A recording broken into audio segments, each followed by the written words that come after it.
Hello everyone and welcome to the Vortex, where lies and falsehoods are trapped and exposed. I'm Michael Voris, coming to you from Washington, D.C., where the U.S. bishops will very likely soon be experiencing a type of demand for accountability normally reserved to the Holy See.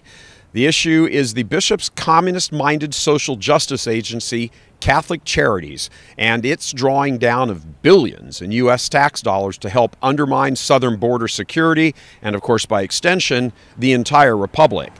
During Biden's nearly 3 years in the White House, somewhere between 5 to 7 million illegal immigrants have swarmed across the border, and they've been assisted every step of the way by Catholic Charities. What you're seeing is exclusive Church Militant video of that very thing, with Catholic Charities organizing all of it. The U.S. Bishops Agency pretends their work is somehow about church teaching and following the gospel mandate, but that's just not true. It's merely the cover story for refilling their coffers with billions in taxpayer money they lost in child sex abuse payouts. Add to that, the Catholic Charities has been and continues to be led by extremely liberal so-called Catholics who have no love for the Republic or the Church, and you have a perfect storm. But now various members of Congress want Catholic Charities and other operations to get up here on Capitol Hill under oath and answer some very pointed questions. So Church Militant has come here to D.C. to interview some of the leading members pushing for this accountability. Congressman, thank you very much for sitting down with us. We greatly appreciate the effort and your support of the House bill here that's going through. What do you see as the impetus for saying this funding needs to be cut off? This is outrageous. So it probably goes back to the trip I made to the border a couple of years ago when I first went to McAllen. So, going back a little bit further, when I first came here, June of 2020, went down to Arizona, saw the border being secured. Sheriff Mark Daniels, Cochise County, south of Tucson, talked about how things are really getting better. You fast forward about, 8-9 months, and we're down to the southern border after Joe Biden announces that the border is going to be wide open. And I was in McAllen, Texas, and you just see it's just becoming the Wild West. And many organizations down there, including some governmental organizations that are just helping people come into the country and through the country. And among those, you see the various faith-based charity organizations. And saw that going on and then began to question, okay, is this the right thing to do? And now as we unearth more information in regards to the NGOs, including like the International Organization for Migration, a United Nations outfit, I mean, they're all part now of perhaps the largest human trafficking operation in the history of the world. And our federal government is complicit in that. And you've got all these players that are participating in it. Some saying, well, that's not what we intend to do. But intentions don't count here. It's what you're doing to the United States of America. Yeah.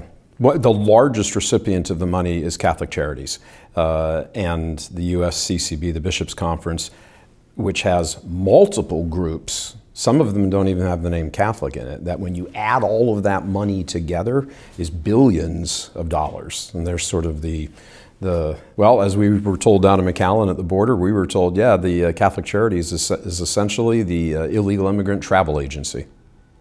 Yeah, there's certainly part of that whole network, and it includes the cartels, it includes the United Nations, it includes our federal government at this point. They're all complicit in this. It includes the tech companies that help enable this. There's many actors that are participating as critical links to be able to make this happen.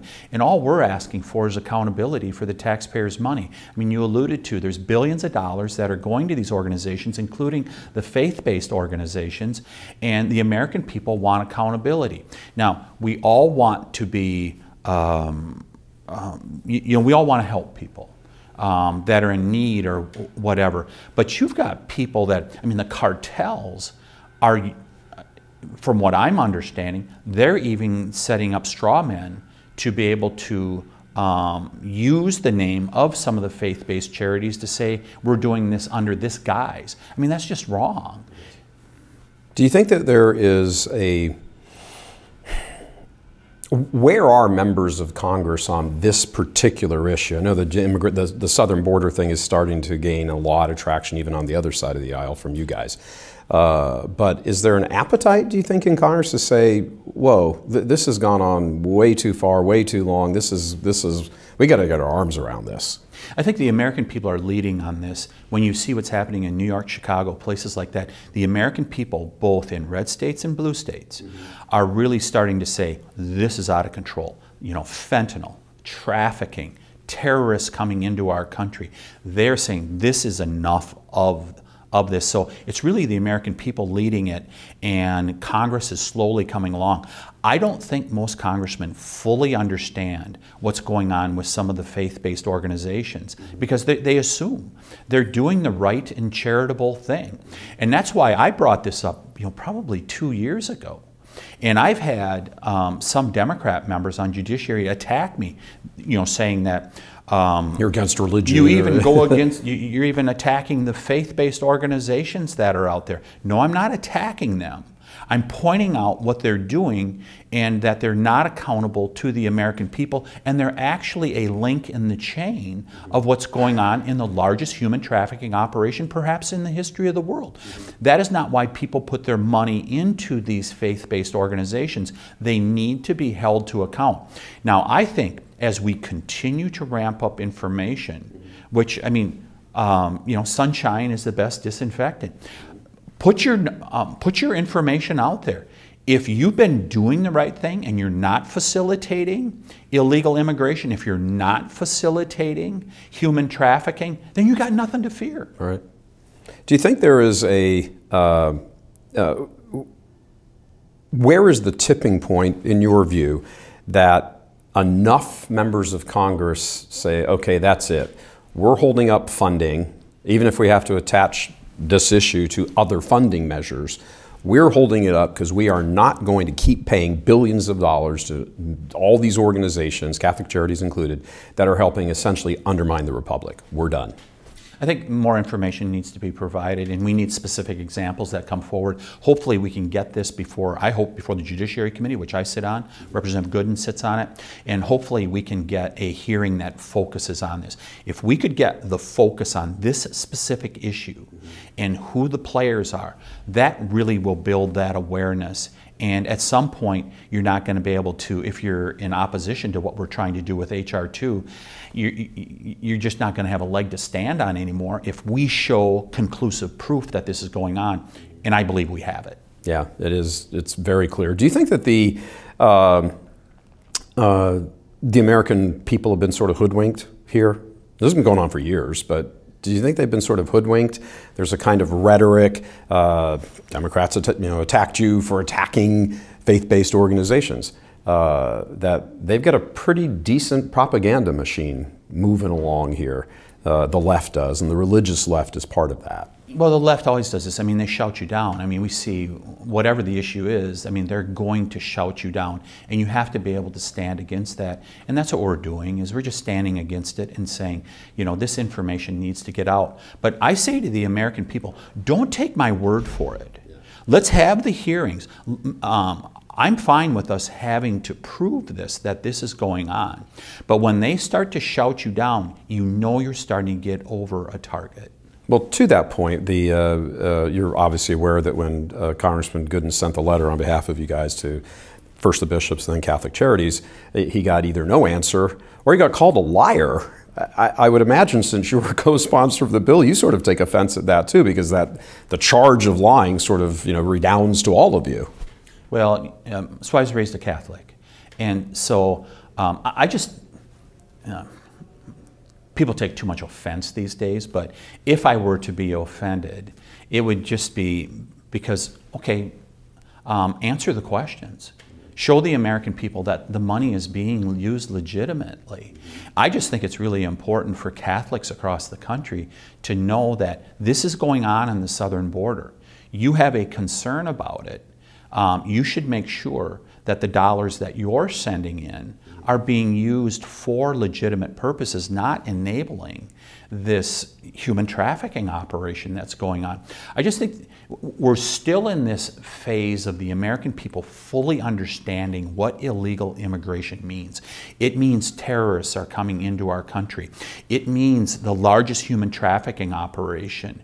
I mean, when you have the sheriff of Pinal County in Arizona, Mark Lamb, when he shows you pictures of little baggies of morning after pills that girls and women carry with them because they're going to be repeatedly raped as they make the journey to come across the border. When you see those things, and that's what we try to share with the American people. And then the final thing that I think just is the most outrageous, the #1 killer of young people in America, is fentanyl poisonings at this point. They are not overdoses, they are poisonings. You have all these things that are undermining the America that we all know and love. It has to stop. It is the #1 threat to America. And by the way, we've got more than a few threats: debt, energy independence, things like that. But I truly believe what's happening on the border is the #1 threat to America at this point. What are your thoughts on, since Biden took the oath, I'll leave it at that, since he took the oath, 5 to 7 million illegal immigrants have crossed the border, and Catholic Charities has been involved almost in every single instance of that case, of shuffling these people around the country, the midnight flights into airports that are closed, with Catholic Charities representatives on the other end, like in White Plains, New York, for example, sitting there waiting to get them off the plane. CC puts them on the plane in Texas, they fly to New York, CC takes them off the plane, puts them on buses, ships them all over the country. This is going on every single day.